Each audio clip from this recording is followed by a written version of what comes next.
Hello and welcome to the Morning Skate Podcast. I am Matt Moody, joined by DJ Mitchell for a Friday edition of the Morning Skate.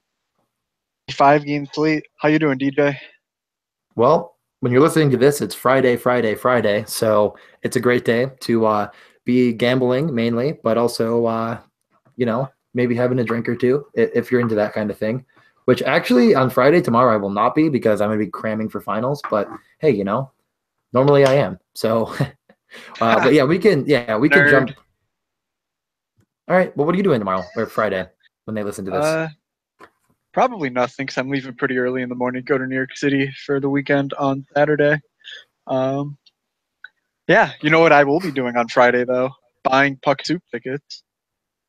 Oh my God, dude, I just need to know the date because I really, really, really want to go. And I could Yeah, do it. Like, it's not like I can't go down. I'm guessing it'll be on a weekend. So I was trying to all right, hold on. Am I still gonna be on break from school? Like, I could do either really, but if it's like the 13th, like that would be kind of nice because I could come down to Philly and then go right back to Bonaventure. But yeah. like, I haven't. I asked them. I'm like, when is it? Like, I gotta know. But tickets go on sale tomorrow, so if I can go, yeah, I'm gonna grab one as well and meet the boys, Lozo and Wyszynski. Yeah, so anyways, how about that Eric Carlson hat trick on Thursday night?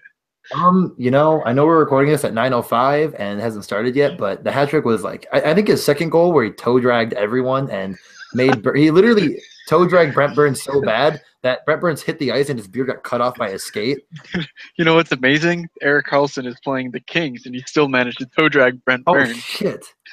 I swore too. Yeah, Oh the man. Yeah, no, I am so wrong. I don't know why I meant Doughty, yeah but the you know what? hat trick goal that he scored from the bench was my favorite goal.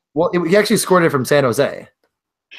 Yes, from San Jose. From San Jose, he just sniped bar down. I mean, it was unreal. Like Budai, what were you thinking in net there? Oh wait, no, it's Kemper. Budai is It on is Tampa Bay Kemper. now. Oh, Is Kemper starting officially? Actually, uh, while we're on air talking about last night's I slate that everyone will know by now. I do believe so. I saw he was confirmed. All right, sick. Um, All right, yeah. I'll double check. I just have him in one lineup, but it doesn't really matter. all My right. best lineup too, I think. But whatever. We'll get to this slate. I'll get into it right now. We have Columbus at New Jersey. We have the New York Rangers at the Washington Capitals, which will probably be the NBC game if there is one. Vegas at Nashville. Buffalo, LOL, I hate my life, at Chicago. Minnesota at Anaheim, the Brandon Montours. So before we start, is there any game that is interesting? I know there's the first one that I mentioned has some interest in your mind, so I'll send it to you there. Yeah, I mean Columbus at New Jersey. We kind of have I guess, a dress rehearsal of this game from Tuesday night. Uh, it did not go well for Columbus. However, I think we can learn some things as obviously Columbus is still struggling to score on the power play. Nothing new there. But they are really just switching a lot of stuff up on their power plays. So, it sucks because you can't really, it doesn't really matter because they're just never scoring. But New Jersey is still a good matchup. And we're looking at guys like Pierre-Luc Dubois on their number one unit with Jenner, Atkinson, Panarin, and Werenski. Like, that's just always nice to see. And obviously, that line of Dubois, Anderson, Panarin played a ton of minutes as well. So I don't know. I think Columbus is a team you just have to keep playing because they're too good to be this poor with man advantage. And their 5-on-5 shot generation has been outstanding. They just need to get a little bit of luck, and they can put up some big scores. Yeah, I absolutely agree. I love the fact that we can see exactly what happened last game. The final score of the game was 4-1 New Jersey. So you wouldn't think New Jersey would change their game plan at all. So you're definitely looking at like what happened is exactly what's going to happen in the next game. You can clearly see what lines Werenski and Jones were trying to blanket. You can see like how New Jersey was trying to stop that top unit you mentioned from Columbus. So it's definitely interesting, and it help if you want to game stack that. Like you can see exactly where you might want to go with guys that aren't correlating at all. Like Bjorkstrand was on the ice, and like the Keishier unit was pretty much never out there. So you could look at them as like a viable option. Yeah, probably the least surprising tidbit from that game is Seth Jones and Zach Werenski were a 65% possession line, or I guess pairing. and the other two units combined for about a 30-ish% Corsi. So, that's obviously something that we expect because Columbus's top pairing is so good. But certainly these lines, whoever they try to get out against the Jones-Zerensky unit, I mean, geez, like they are in a very good spot. Yeah, definitely. So we're looking at this game. Is there any one, like, if you had to say maybe one guy for cash in this game, is there one guy you could kind of get to and say, like, that's my guy for cash? Or are you more thinking that this is like a GPP type of game where you want to stack? Well, I guess you could still take a guy in cash. You know what I mean? Um, yeah, I mean, it's tough. Josh Anderson is 5.7. Like that just seems a little bit too high for, as much as I love him, I just don't think that that's a strong play. Zach Werenski on Tuesday night had 10 shots on goal all by himself. Played 26 minutes, and like I said, was kind of on that first power play unit. So I Mhm. certainly don't mind that play at all. 5.3, smaller slate. I do think you can get away with Josh Anderson. I think he's an outstanding player. And so I don't think paying 5.7 for him is a bad play on the slate, but I don't think he's like a great Yeah. cash play given that he's so expensive now. And over the last 5 games, Werenski is third in the NHL in shot attempts, just under Trocheck and Sagan. So, yeah, I'm really, really into Werenski tomorrow. I really like stacking him with Panarin and Atkinson. I think that's a savvy stack that, I mean, it doesn't completely shatter your bank, but it's definitely not cheap. Um, but yeah, that's kind of what I'm looking at right now. Yeah, and even though New Jersey scored 4 goals the last time they played Columbus, Columbus just doesn't really take penalties, and they are pretty good. So I just don't really think there's a great reason to play at least a bunch of New Jersey guys. So, I'm pretty much avoiding them for the most part. But is there anyone on this team that you would be willing to roster? On the New Jersey side of things, I'm kind of, yeah, I don't know. I mean, I don't think it's the dumbest idea in the world, but I, oh man, I mean, they did put up 4 against Bobrovsky last game at home. They've been riding pretty hot as of late, but I guess the one cheap guy that people might end up getting on is Stefan Nosen, even though I don't think he's a good play and it's extremely point chasey. So like I won't be on that personally, but he was up with Zajac and Johansson and had a monster game. Um, but I don't think I'd look past like maybe I don't know Hall be like the one guy. I don't even know what his shot numbers have been as of late. They're just kind of like teetering off as far as being an exciting, fun DFS team. Yeah, Is what I'd say. for me, I think if you're looking cheap, Brian Boyle is an interesting play. Just small slate, 3.2. He's power play one, and even though like you think about Brian Boyle and you think about someone who's simply not a good offensive player, even last season, like when he got traded from Tampa to the Leafs or something like that, like he was a decent shot generator for the minutes he was playing. So if he's going to play 15 minutes here, along with first power play time with Taylor Hall, I think that's a decent way to punt center and still give yourself like some goal upside. But yeah, like you said, not much here that I love on the New Jersey end of things. Yeah, I think I do feel like it'll be somewhat up tempo of a game overall. Like I'm thinking it's got to be up there in the top couple games, right? And sorry, as like pace, like over the season. Let me look. Over the season, it would be second, in like game pace. So it's definitely like a game you want exposure to. Absolutely, in my opinion. So Yeah. All right. So I think there's a number of Columbus guys that you can play, but I think we touched on the main ones. So let's just go to the Rangers at Washington. The Fighting Alex Ovechkins. Ovi will not go away. He is now at 21 goals in 29 games with 52 points on the season. Had a 4-point night on Wednesday. So, he is hot. He is Alex Ovechkin. He shoots the puck a truckload. Is there any way you don't play Ovi here? um, is there any way I don't play Ovi? I mean, there is a chance in GPP. I think he's a really, really smart cash option, though. Like, hold on, why can I not find their? They played? They didn't play 2 nights They ago. played Their last game was against the Sharks.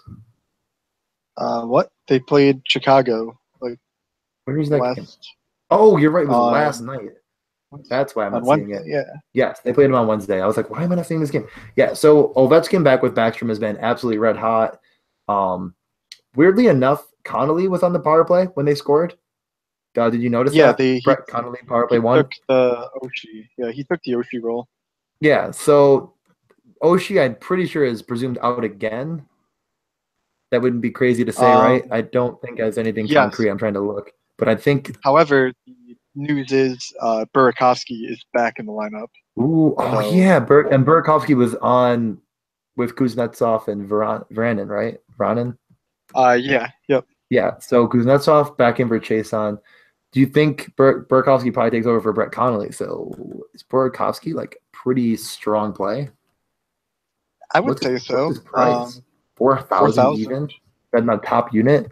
Definitely a shot producer. Yeah, so I think Burakovsky could be your guy, but yeah, I mean, it'll help you get Ovechkin. And I mean, I'm not playing Tom Wilson ever. Like, I don't care that he got 17 minutes. He's not, but first of all, he's not on the power play, but he's just not a guy that's going to get more than a couple of shots on goal. Like, his last game, the 13.5 game, is his absolute. He will never hit that number again. Well, he will get 14 tomorrow because I just said that, but um, Oh my god. I think it would be savvy to play Ovechkin and Burakovsky as a stack. I don't think anyone's going to do it, so I like that. Yeah. Let's see. Are you seeing actual lines for them or I can no look through. I from don't think practice? I saw anything that was like exactly here. I'll go to that Isabel.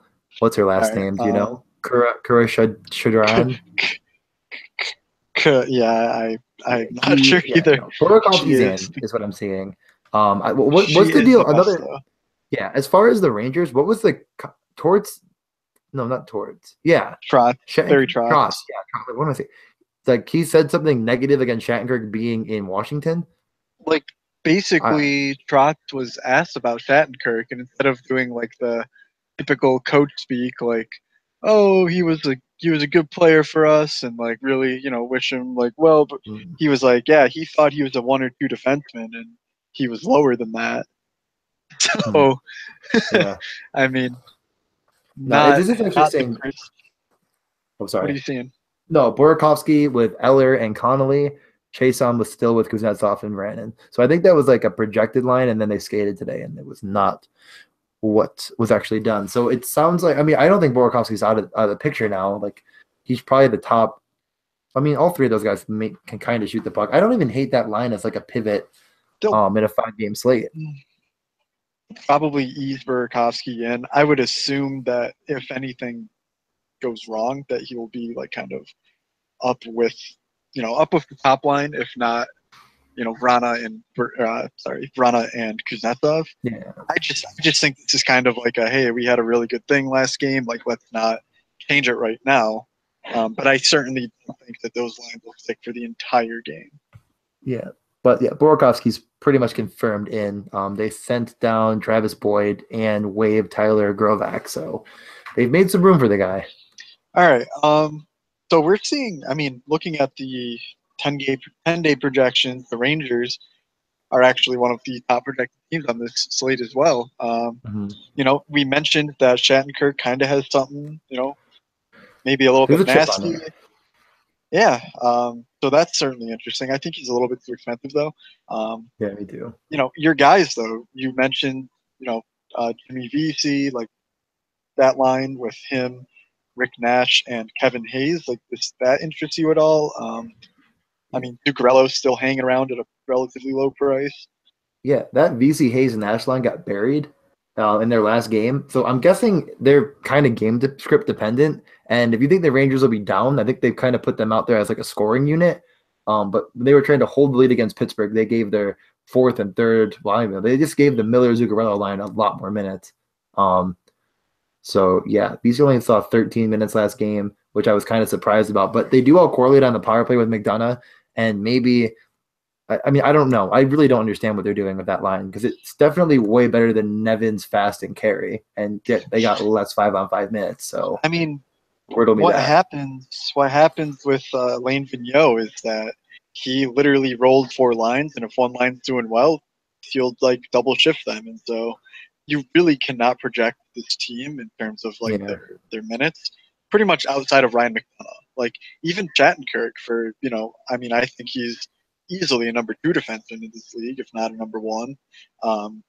Unlike Barry Trotz, but he simply doesn't play the 5-on-5 load that you would expect of someone like him. So his minutes can range anywhere from, we saw 18 last game. He's been up at like 24 even with McDonough in the lineup. So very much a hit or miss team for me in the Rangers. So that's why I'll usually fade them, just because their usages are so bizarre.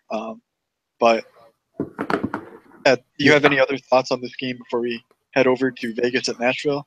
No, I think the Rangers, like you kind of mentioned, are like GPP only. I don't think there's one guy that warrants cash consideration at the price considering that. Like maybe if you're like really digging Zuccarello, I don't hate. He's kind of coming back to life, but I don't know. I think you maybe can do better. It's not. I think he's about the only fairly priced guy. All of them are priced up because they've been doing well, but they just don't get the giant exposure and shot volume that I want for my cash lineups.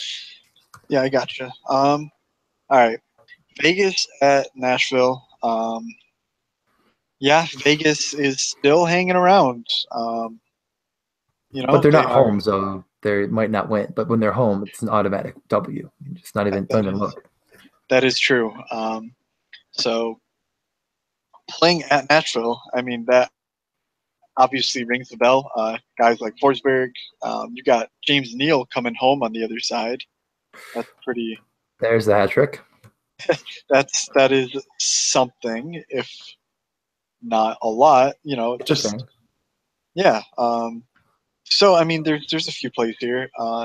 Looking at their last game, Ryan Johansson was. Whoops! I clicked on the wrong. Do not want to open up the editing software. Johansson was sure? out on. Yeah, no, I do not want to open up the editing software. Ryan Johansson should be back in the lineup. Let me triple check that, but I think I saw something about it too, so I'll look as well. yeah. So Johansson should be back, which should really kind of mess up the lines again.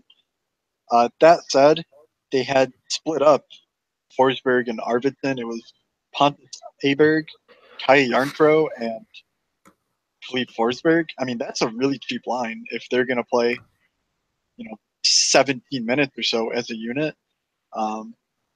And good luck making sense of their power play unit, as they basically with Johansson out, they turned the second unit into the first unit, and that unit smashed. So, as much as every day in daily fantasy hockey is a guessing game, like it is truly a guessing game to like determine which one of these lines is going to get the most minutes, like what the lines are going to look like, what the power play unit is going to look like, and what power play unit is going to get the most time on ice. So with all that in mind, DJ, do you have a favorite play here? Like, I mean, I'm kind of always a Philippe Forsberg fan. I know he's been cold as of late. His price has come down from 7-1 a bit when he was like shooting the puck at will, and now it's kind of coming down. But I think reunited with Johansson, which is expected, you'll have a chance to get him at a pretty low ownership going against it. I mean, I know Vegas has been good, but I can't look at their defense and call them not at least in the bottom 5 in the NHL. Like they, at the very least, they got to be bottom 5, right? I mean, they've played well, but like, yeah, I mean, they have some decent skater like Nate Schmidt, like Shea Theodore, like they're not terrible, I don't think, but I get your point. Like against Nashville, they certainly don't match up to Nashville defense. No, so I think I'm going to go back to Forsberg when everyone's going to be getting off of him. So that's kind of at least my thought process right now. I don't mind stacking him with Arvidsson either, but that's kind of GPP only. I mean, I'm still looking at the season-long data so far. Like Craig Smith leads the team in iCourse per 60, and that's just a guy like. I mean, yes, he's been super good lately, but he also has the shot floor to kind of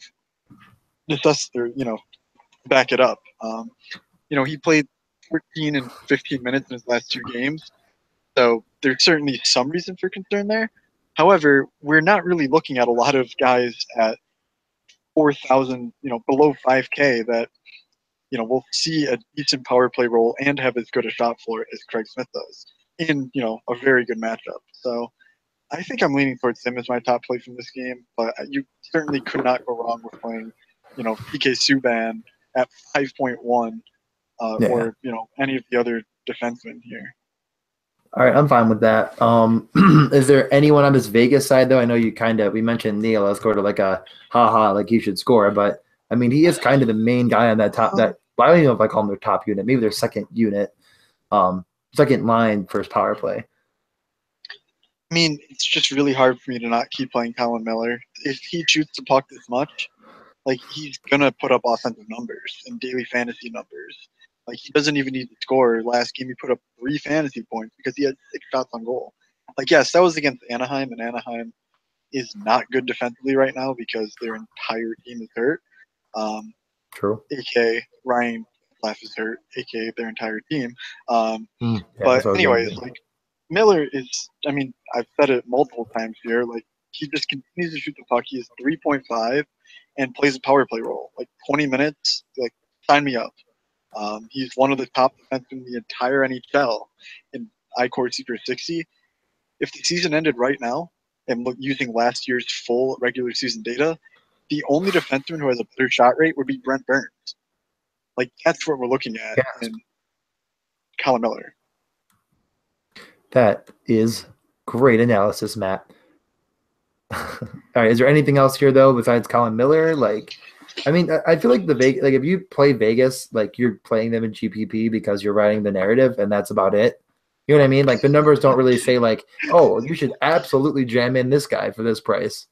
But then again, look at their DraftKings points and stuff. Like they are killing it. So I don't know. I just feel really weird about suggesting like anyone besides Marchessault, who's been firing the puck at will, but he's way too expensive.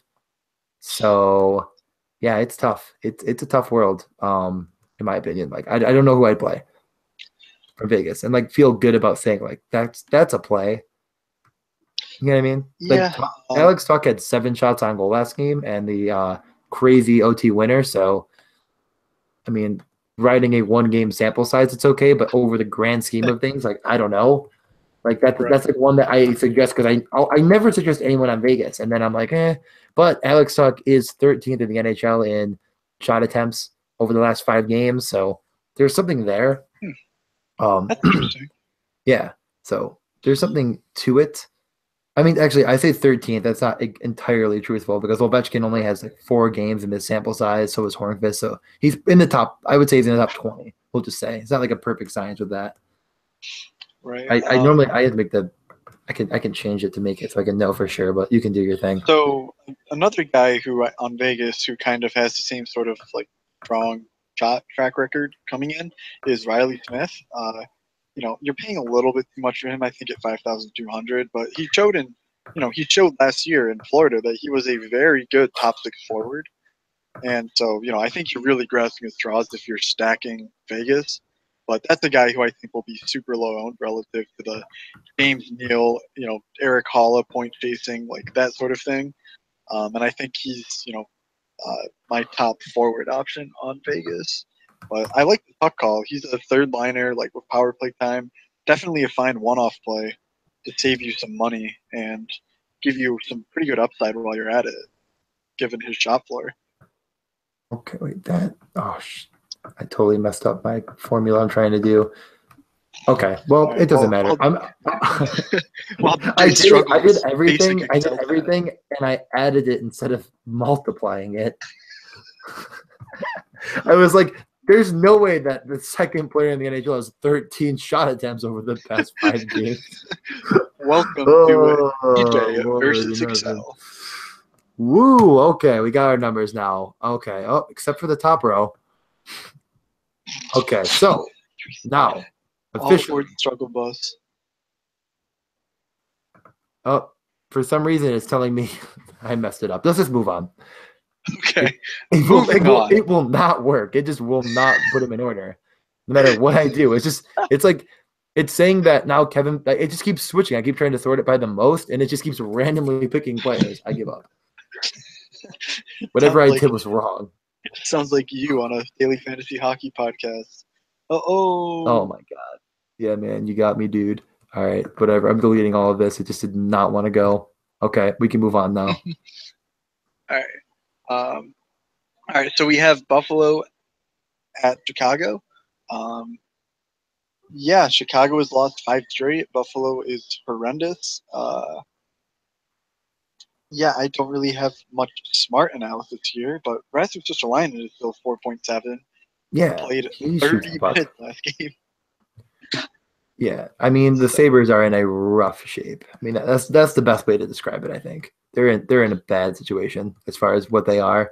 But I mean, do you think that like there's any merit to playing some Buffalo guys? like, Vander Kane is just so reliable in a daily fantasy perspective that I think he's in play, given the relative lack of options. I definitely think that there are a lot of players that I would play over him, even on this slate. But, he has the insane top floor and is just generally in a very good role in a decent matchup. So I think he's probably the one guy. But paying up for him is tough to do when you rationalize it with, like, yeah, the Sabres could get shut out for the next 4 games and no one would even blink. They like to do that. They're very good at getting shut out for 3 games straight. I mean, they haven't done 4 yet, but I mean they're working towards it. Yeah. So when I look at the Sabres team, I get very depressed. Like every morning I wake up and I'm reminded that I'm still a Sabres fan, and I just kind of look down at the floor and think. I mean, but on a positive note, the first goal from any defenseman from the Sabres came against Colorado with Jake McCabe shot from the point. So shout out to him. Honestly, though, this game doesn't really garnish any interest from me. Like, I don't think there's much upside. I think it's going to be boring. Um, I mean, Patrick Kane, if you want to ride the narrative of he always scores against Buffalo because he's from Buffalo, then that's on you. But can you take him over Ovechkin? Like, that's GPP only, and if you're feeling risky. So I'm not that interested in this game. I wouldn't mind. I wouldn't say, like, don't stack Chicago at all because, like, the Sabres are that bad. And Chicago just came off of getting kind of embarrassed, especially that Kane line. So I think everyone will be off of it. So it's definitely like a GPP option is going like Kane, Saad, and Franson maybe, who I think all correlated on the power play last game. That is fact. So the Kane, Saad, Franson unit, I think is like a GPP stack if you're feeling like maybe Washington might not do what everyone assumes they'll do. It's an option. That's all I really got to say. Other than that, I'm not that interested.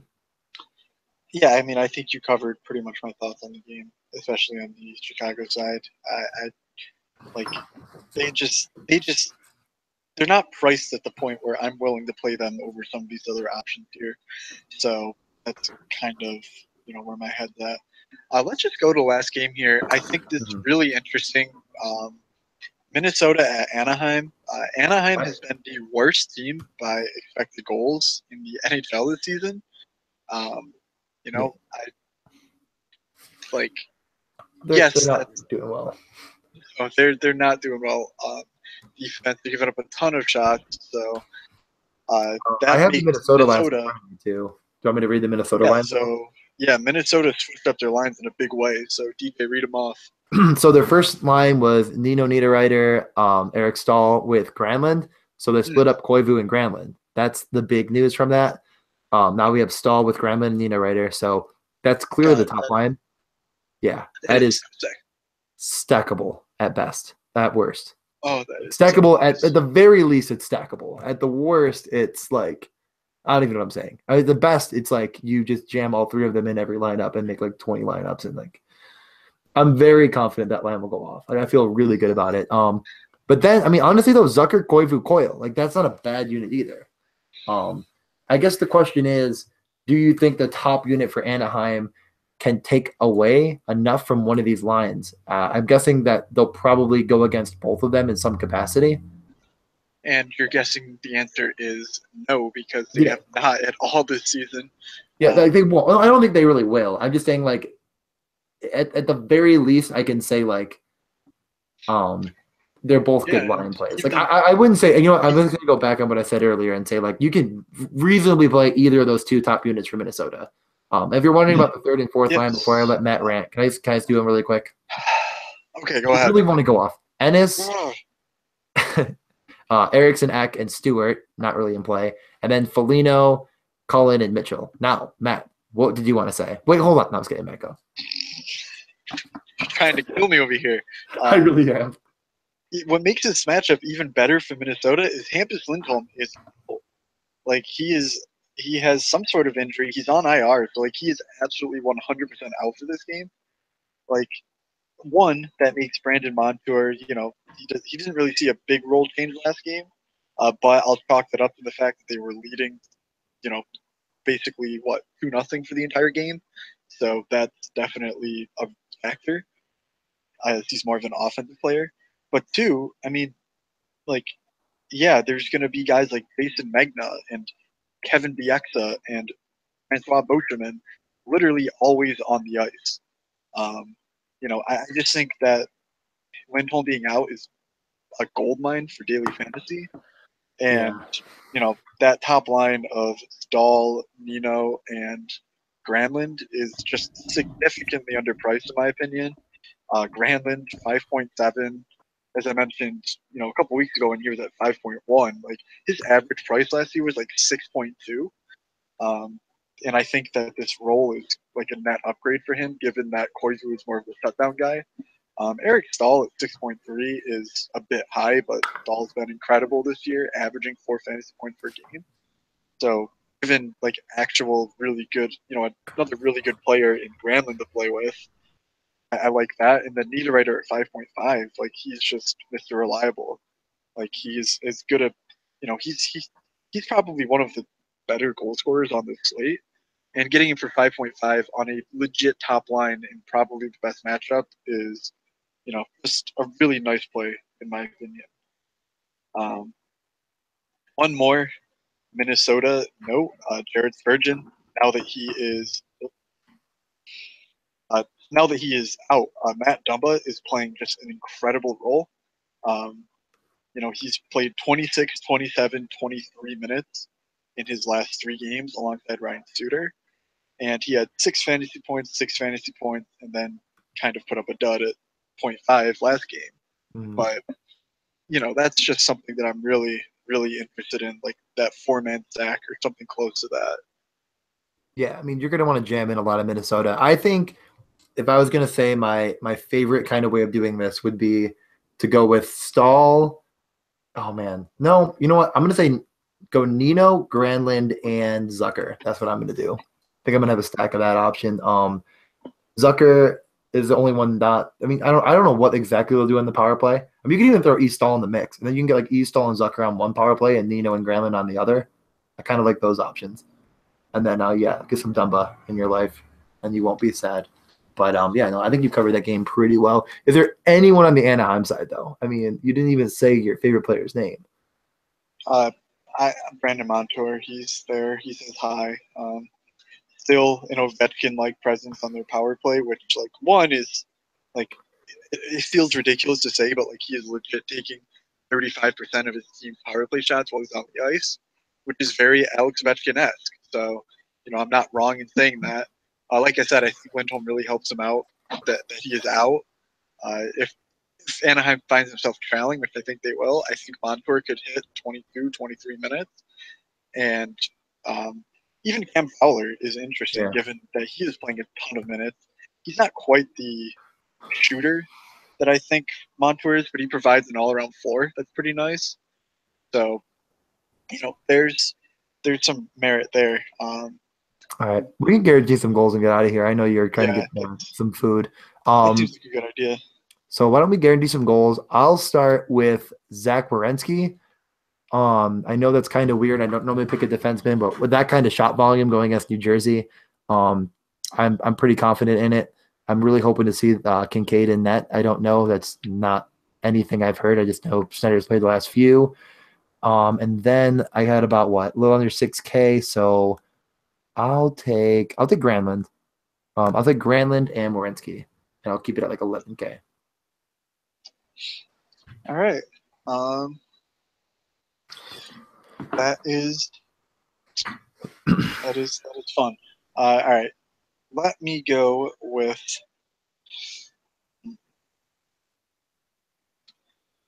I guess Ovi's kind of too easy, huh? Yeah, but you can do it. No one's gonna stop you. Your Yeah, mom's not here, so you can do whatever you want. that is true. She is not here. So All right, do whatever you want. give me Niederreiter Nino, and Nino, Nino. hmm, you know what, Josh Anderson. Like he's just too good. Like he's really We're really back, good. back on the old Back on the train. Josh Anderson train. So all right, gun to your head, DJ. Stack tonight. That's gonna put up 3 goals between them. Who are you going with? Wait, oh, I lost you there. What'd you say? Gun to your head, like, hey, this stack has to score 3 goals, or I'm pulling the trigger. Who are you going with? Okay. I'll say Stahl, Nino, and Grunland. That's easy. Oh, come on. Pittsburgh just scored in overtime, and it wasn't Hornfist. You know who it was? Matt Hunwick. Pat Hunwick. It was literally like one of those bubble hockey goals where like you're standing in front of the net trying to twist your guy, and like the other person is twisting the other way, so you're like trapped against each other. I hate That was Hornfist. that was literally how that went. Um, Oh, all I hate right. Hornfist. Well, gun to my head, they've already pulled the trigger because I took too long. But give me Ovi Backstrom and not Tom Wilson, so maybe John Carlton. Sure, you're allowed. Tom Wilson's the one pulling the trigger. Yeah, I was gonna say he would have pulled So, it. Like, I mean, so yeah, this was a pretty brief episode, but 5 games. Hopefully, you got all the news and notes you wanted out of this podcast. And be sure to stay tuned to our Twitter account at Morningscape Pod. We go through, DJ retweets a lot of stuff that he sees on a daily basis. That just really helps getting a feel of the overall DFS slate and where the top values might come from, given the lines and stuff from Morningscape. So be sure to check that out. Check out our website at morningscapepod.com and join the group me if you've not already. Talk about it all the time. I'm sure you've already joined it, but if not, it's fun in there. You can make fun of DJ. You can make fun of me when I forget to join the listener league. that'll get you. Yeah, I mean, it's just a good time by all. I mean, Anything else? honestly, no, I was just gonna say, like, I'm in my class today, and we have like a presenter that comes in, and he's like, "All right, like, shut your laptops. Time to let me talk about negotiations." And I still joined the listener league. Like, come on, kid.